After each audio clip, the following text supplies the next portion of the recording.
A white woman assumes the black man in the designer suit doesn't belong at an elite corporate gala, so she blocks his table, demanding he leave. What she doesn't know, he's the CEO whose $3 billion deal her company desperately needs. When the truth emerges, her arrogance costs everything. The Grand Bellingham Hotel ballroom shimmered with crystal chandeliers and the low hum of power. Men in Tom Ford suits and women draped in silk moved through the space like chess pieces, each conversation worth millions. Marcus Chen adjusted his midnight blue Brioni suit and approached table 7, his nameplate gleaming under the lights. A woman stepped into his path. She wore pearls that caught the light wrong, expensive but cold. Her blonde hair sat in a helmet of hairspray, and her smile didn't reach her eyes. "Excuse me," she said, voice sharp as cut glass. "This section is for executives only." Marcus paused. The music continued around them, but something in the air shifted. "I'm at table 7, he said evenly. "I don't think so." She crossed her arms, blocking his way completely. 2 security guards drifted closer, sensing tension. "These tables are reserved for Meridian Industries merger partners. Perhaps you're looking for the service entrance." The words landed like stones in still water. Nearby conversations stopped. Heads turned. Marcus kept his expression neutral, though his jaw tightened. "I have an invitation." "So does everyone who works here," she said louder now. Her voice carried across 3 tables. "Sir, I'm going to have to ask you to leave before this becomes an incident." The chandeliers seemed to brighten. Every eye in that corner of the ballroom fixed on the black man in the perfect suit and the white woman blocking his path. Marcus met her gaze and said nothing. The silence between them felt like a held breath before something shattered. Earlier that afternoon, Marcus had stood in his corner office on the 42nd floor of the Apex Tower, reviewing contracts with his legal team.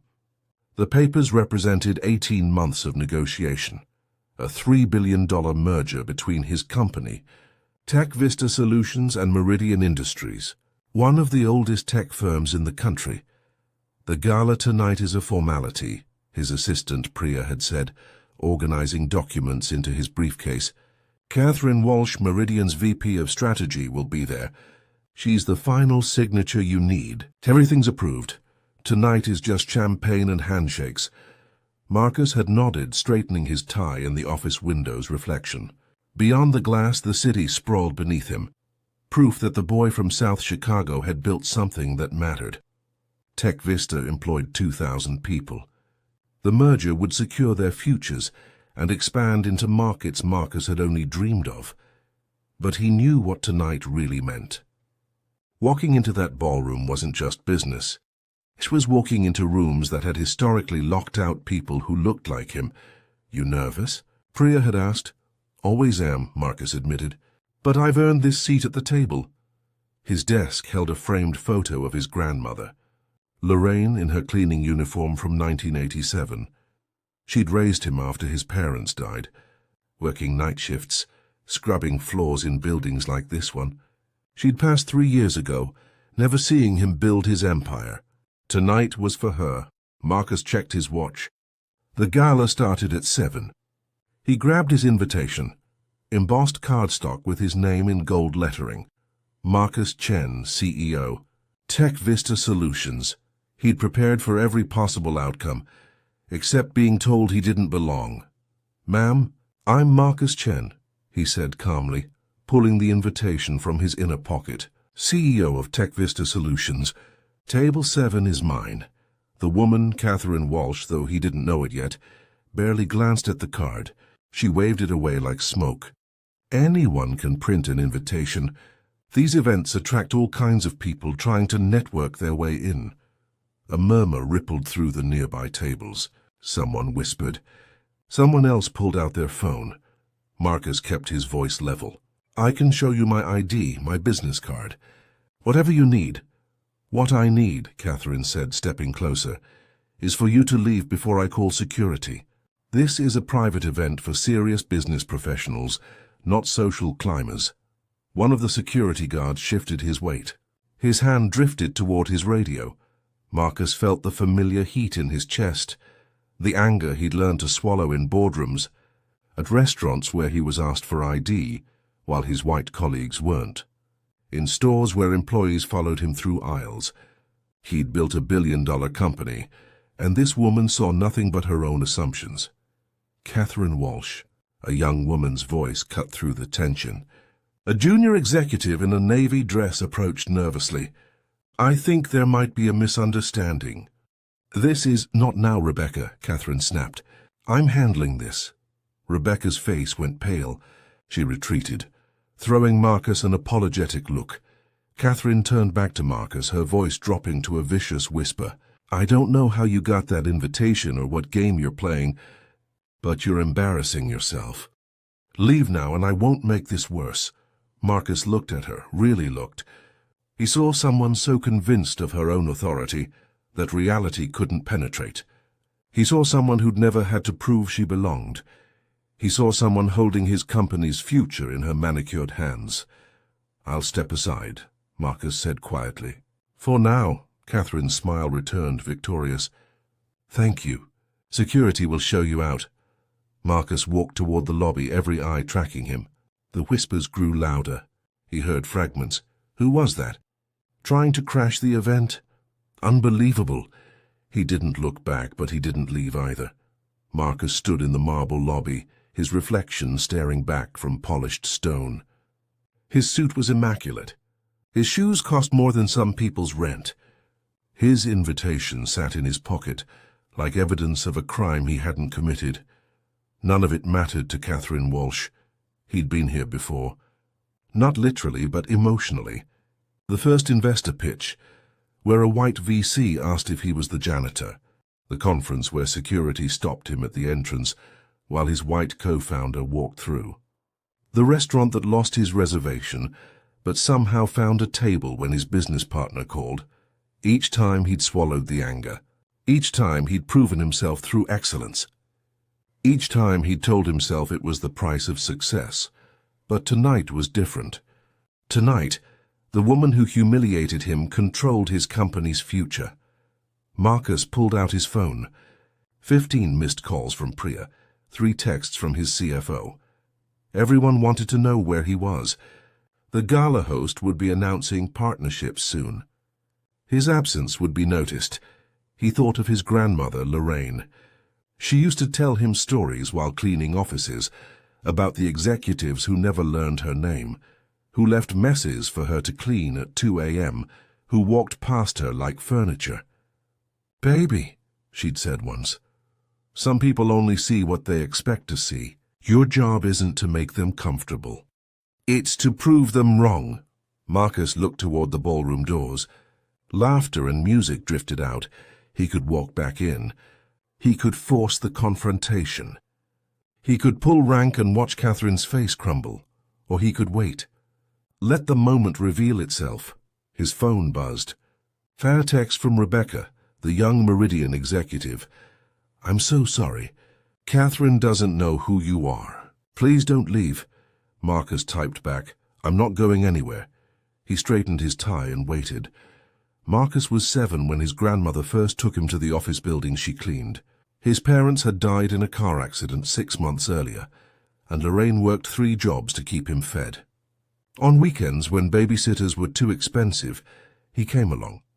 He remembered walking through silent corporate floors at midnight, fluorescent lights buzzing overhead. Lorraine pushed her cleaning cart through conference rooms, with glass walls and leather chairs. She showed him corner offices with city views. "One day," she'd whispered, "you'll work here." Not cleaning, leading. He'd believed her. Even when teachers told him to be realistic about his goals. Even when college counselors suggested trade schools instead of MIT. Even when investors called his first startup pitch interesting but risky. Marcus had bootstrapped Tech Vista from his garage, sleeping 4 hours a night and coding until his eyes burned.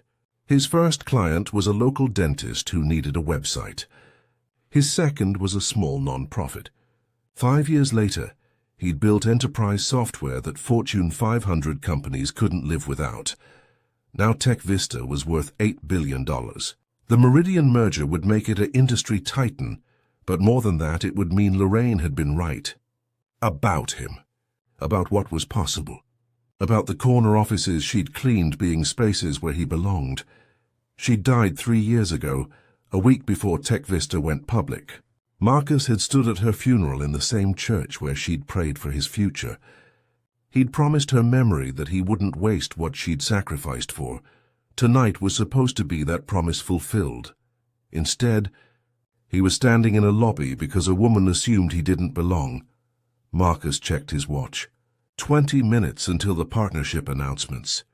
He thought about his 2,000 employees, people with families and mortgages and dreams who depended on this deal.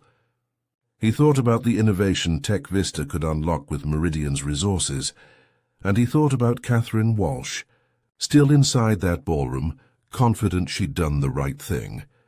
His phone buzzed again. "Priya, they're starting soon." "Where are you?" Marcus typed, waiting for the right moment. He'd waited his whole life. He could wait 20 more minutes. Rebecca found him near the lobby elevators. She looked terrified, glancing over her shoulder like she might be followed. "Mr. Chen, I'm so sorry. Catherine didn't recognize you." "She's... Who is she?" Marcus asked calmly. "VP of Strategy at Meridian. She's been here 20 years. She runs these events like military operations. Everything has to be perfect. Everything controlled." Rebecca's voice dropped. "She's also on the final approval committee for the merger." The words landed like a punch. Marcus kept his face neutral, but his mind raced. Catherine Walsh wasn't just some executive throwing her weight around. She held veto power over the deal that would define his company's future. "She has a reputation," Rebecca continued, speaking faster now, "for being very selective about partnerships. She calls it protecting Meridian's legacy, but some of us call it something else, which is—" Rebecca hesitated. "Keeping the wrong people out," Marcus understood. He'd seen it before. Coded language, plausible deniability, gatekeeping disguised as quality control. Catherine hadn't seen a CEO in a Brioni suit. She'd seen a black man at a table where she thought he didn't belong. "Has she done this before?" Marcus asked. Rebecca's silence was answer enough. "There was a potential partner last year," she finally said. "Brilliant Indian tech entrepreneur. Catherine found reasons to tank the deal. Called him culturally incompatible with Meridian's values.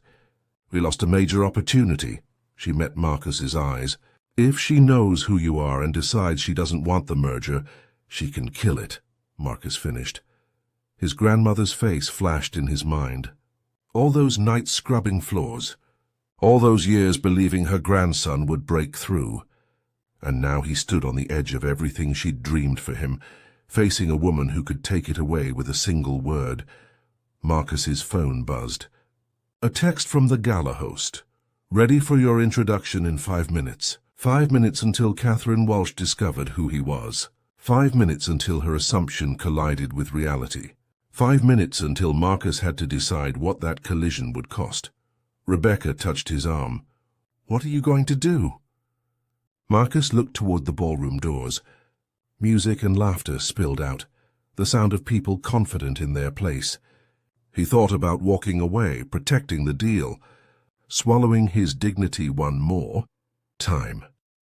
Then he thought about every person who'd ever been told they didn't belong. "I'm going to let the truth speak," he said. He walked back, toward the ballroom just as the host's voice boomed through the speakers. "Ladies and gentlemen, if I could have your attention for tonight's special announcements." Marcus stepped back into the ballroom as the host tapped the microphone. Catherine Walsh stood near the front, champagne glass in hand, smiling at colleagues. She hadn't noticed him return. He moved through the crowd slowly, deliberately. A few people recognized him now. Executives who'd seen his photo in Forbes, partners who'd met him in boardroom negotiations. Their eyes widened. One whispered to another. The murmurs began spreading like ripples. Catherine noticed the shift in energy. She turned, scanning the crowd, and her gaze landed on Marcus. For a moment, confusion flickered across her face. Then recognition. Not of who he was, but that he'd returned. Her expression hardened. Marcus walked directly toward her. Every step felt measured, purposeful. He stopped 3 feet away and extended his hand. Perhaps we got off on the wrong foot earlier. I'm Marcus Chen, CEO of Tech Vista Solutions. Catherine stared at his hand like it might bite her. Around them, conversations died. People leaned in, sensing the confrontation. I know who Tech Vista's CEO is supposed to be here tonight, Catherine said, voice cold and certain. And you're not him. She emphasized the last word like an accusation. Marcus kept his hand extended. Check your partnership documents. My photo's on page 3. I don't need to check anything, Catherine snapped. She turned her back to him, addressing the executives nearby. Can you believe this? Some people will do anything to crash these events. A few uncomfortable laughs. Most people said nothing, but nobody challenged her either. Marcus lowered his hand. He felt the familiar weight, the burden of proving what should never need proof. He could pull out his phone, show identification, call his assistant. He could force this moment, but something stopped him. Some instinct told him to wait. The host's voice boomed again. Ladies and gentlemen, before we begin tonight's partnership announcements, please help me welcome our special guests. Catherine's smile returned. She straightened her pearls, confident. Marcus watched her, and in that moment he saw every gatekeeper who'd ever stood in his path. Every person who'd made assumptions. Every door that had locked because of the color of his skin. She had no idea what was coming, and that almost made what happened next worse. The spotlight swung across the ballroom like a searchlight hunting prey. The host continued. Tonight marks a historic moment for Meridian Industries. We're honored to announce our $3 billion merger with Tech Vista Solutions, one of the fastest-growing enterprise software companies in North America. Applause rippled through the crowd. Catherine clapped politely, still smiling. Please welcome the visionary leader who built Tech Vista from a garage startup into a billion-dollar enterprise, the host said. Ladies and gentlemen, Marcus Chen. The spotlight locked onto Marcus. Every head in the ballroom turned. The applause swelled, then faltered as people processed what they were seeing. The man standing near the back. The man Catherine Walsh had blocked from his table. The man she'd threatened to have removed. Bathed in white light while the host called his name. Catherine's champagne glass slipped from her fingers. It shattered on the marble floor, the sound piercing through the confused murmurs. Marcus didn't move. He stood in the spotlight, letting the moment breathe, letting reality sink in. Around the room, executives who'd witnessed the confrontation began whispering frantically. Phones appeared. Videos were being reviewed. The story was already spreading. Catherine's face drained of all color. Her mouth opened, closed, opened again. No words came out. The host, unaware of the tension, continued cheerfully. Marcus, please join us at the front. We're excited to formalize this groundbreaking partnership. Marcus began walking forward. The crowd parted like water, every eye tracking him. He moved through the silence, past executives who'd watched him be humiliated, past security guards who'd been ready to escort him out, past Catherine Walsh, who stood frozen like a statue of her own undoing. As he passed her, their eyes met. In hers, he saw the exact moment realization crash through denial, saw the moment she understood what she'd done, saw the moment she began calculating the cost. Marcus reached the stage and took the microphone. The ballroom held its breath. He looked out at the sea of faces, at Catherine still standing in her shattered champagne, at Rebecca watching with wide eyes, at the Meridian CEO whose expression had shifted from celebration to confusion to dawning horror. Marcus opened his mouth to speak. Thank you for that warm introduction, Marcus said, voice carrying across the silent ballroom. He set the microphone down gently. Before we discuss the merger, I'd like to address what happened tonight. Catherine tried to move toward him, one hand raised. Mr. Chen, Please don't, Marcus said quietly, not angry, Not cruel, just firm. The words stopped her like a physical barrier. The silence that followed felt suffocating. Executives who'd stood near Catherine during the confrontation suddenly discovered urgent reasons to be elsewhere. They drifted away in small groups, leaving her isolated in the center of the ballroom like someone contagious. Meridian's CEO, Richard Preston, pushed through the crowd. His face was red, whether from anger or embarrassment wasn't clear. "Marcus, I apologize profusely." "I had no idea, Catherine. What the hell happened?" Catherine looked at him, then at the crowd, then at Marcus. Her mouth worked soundlessly. Everyone was watching her try to form words, watching her realize that every excuse would sound exactly like what it was. "I didn't know," she finally whispered. "I thought—" "You thought what?" Richard demanded. His voice cracked like a whip. 20 years of professional relationship crumbling in real time. Catherine's hands shook. She clutched at her pearls. "I was protecting the event. People sometimes try to crash these gatherings, and I thought—" She looked at Marcus again, and whatever she saw in his expression made her stop. Around them, phones glowed in the dim light. People were texting, calling, recording. The story was already escaping the ballroom, spreading through corporate networks like wildfire. Catherine stood alone in her circle of broken glass and broken assumptions. Security guards who'd been ready to remove Marcus at her command now looked away. Executives who'd laughed at her jokes an hour ago pretended not to see her. She'd built a career on gatekeeping, on deciding who belonged. Now the gate had closed on her. Marcus watched it all from the stage. He felt no satisfaction, no vindication, just a heavy, tired sadness, the weight of knowing this moment would define Catherine Walsh forever, and knowing she'd carved every second of it with her own hands.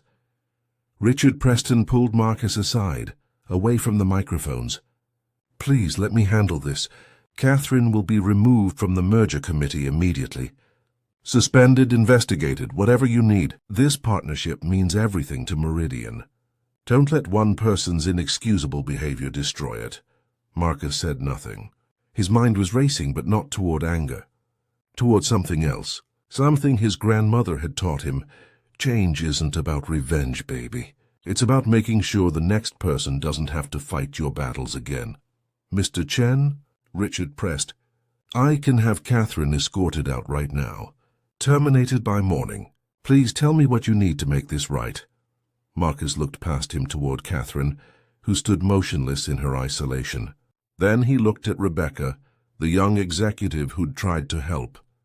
Then at the crowd, hundreds of professionals who'd witnessed everything and done nothing. "Give me 10 minutes, Marcus said. "Then I'll announce my decision about the merger." Richard's face went pale.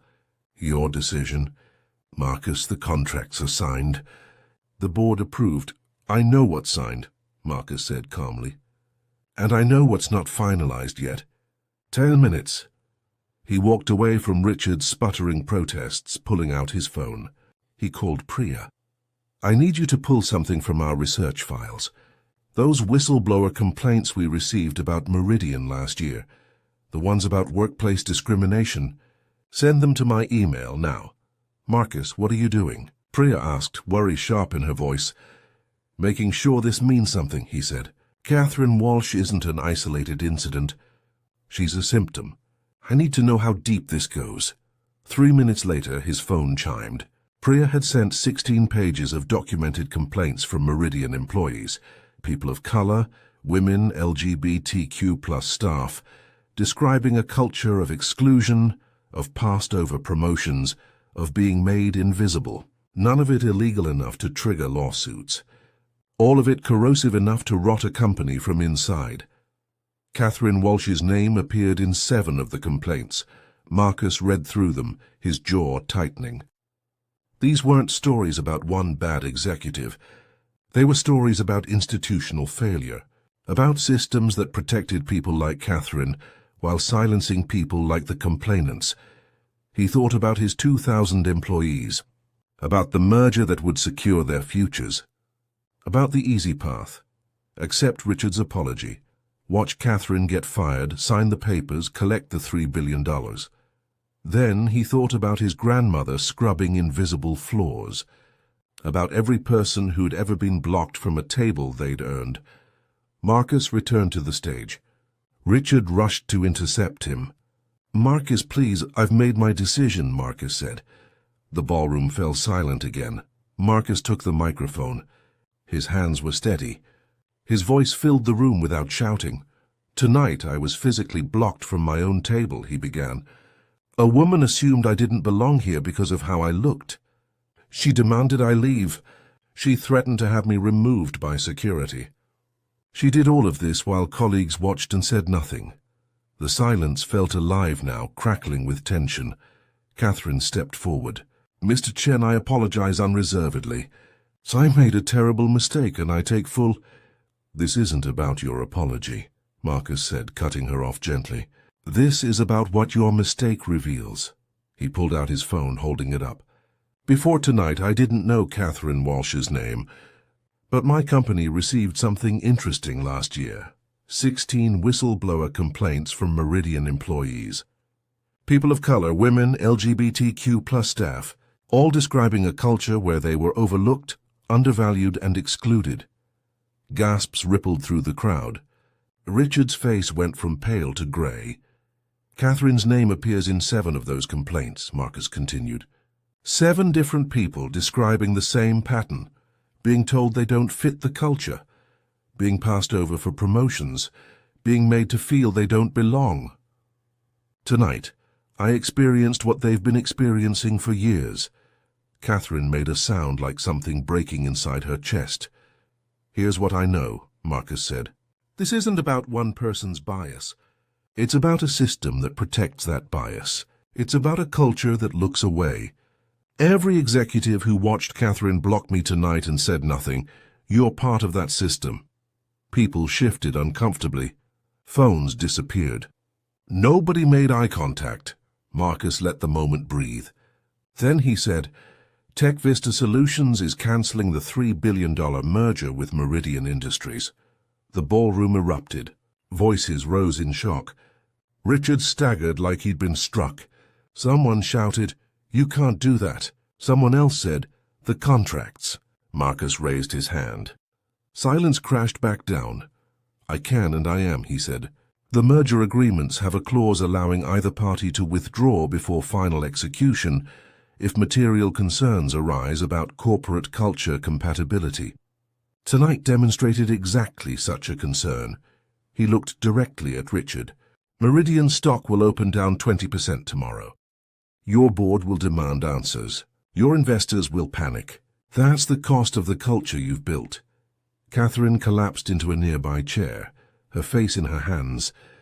Marcus's voice softened, but didn't waver. "However, I'm not interested in destroying Meridian. I'm interested in change. Real change. So here's my offer. I'll reconsider the merger under 3 conditions." Richard leaned forward desperately. "Anything. 1, Catherine Walsh publicly resigns, effective immediately, with full disclosure of the reasons. No quiet retirement. No consulting fees, transparency." Catherine's head snapped up, but she said nothing. What could she say? 2, Meridian implements a comprehensive DEI overhaul with third-party oversight, independent auditors, transparent hiring and promotion metrics, real accountability. Richard nodded frantically. "Yes, absolutely." 3, Meridian establishes a $50 million fund for minority-owned tech startups. Not charity, investment. Proof that you're not just fixing your culture, you're changing the industry. The ballroom buzzed with whispers. It was a brutal set of demands. It was also exactly what accountability looked like.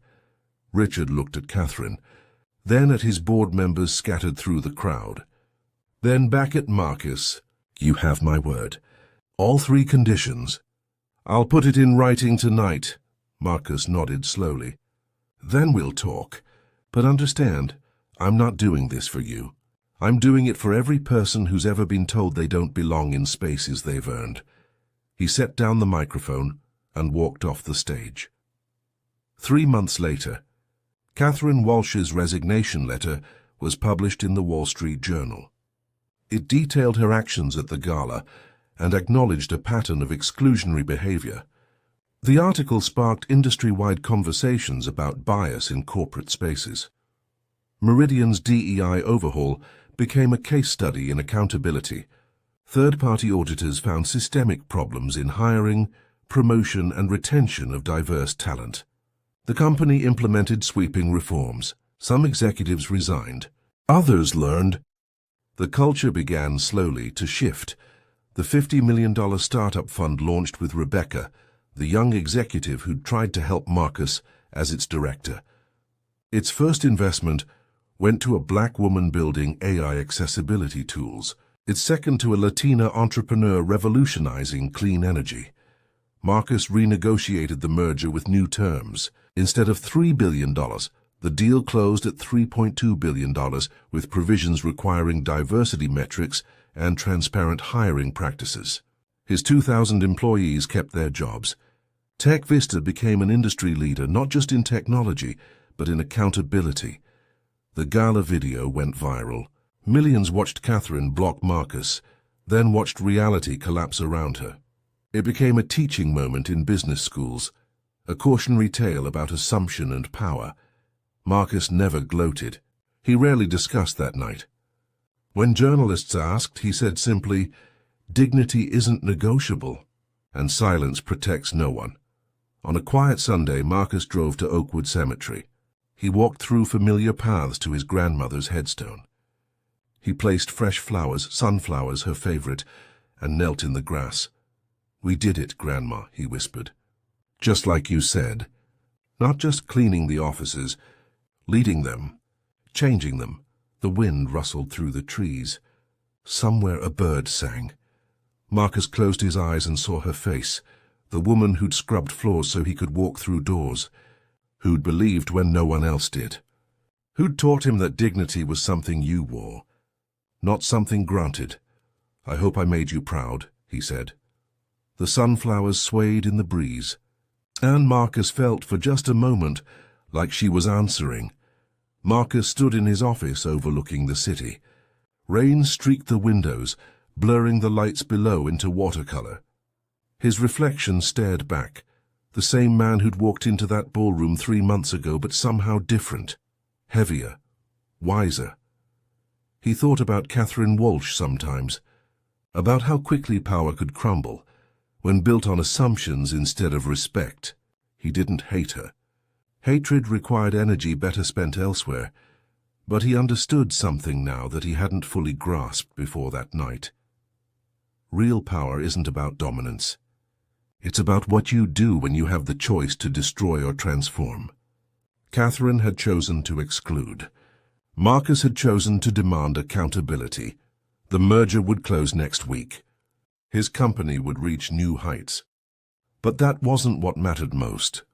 What mattered were the emails he received from people who'd seen the video, people who'd been blocked from their own tables, who'd been told they didn't belong, who'd swallowed their dignity to survive.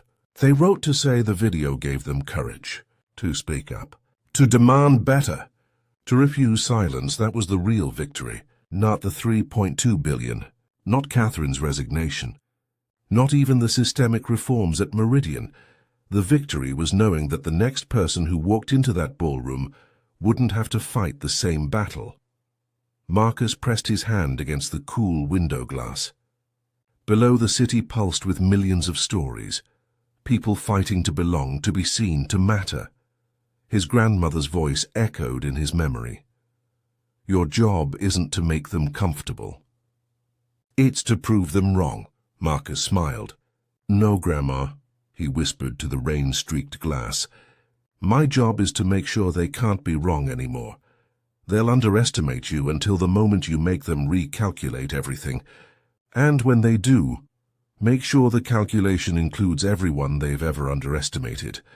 The lights of the city glowed through the rain, and Marcus turned back to his desk, ready for the next challenge, carrying his grandmother's faith and his own hard-won wisdom into whatever came next.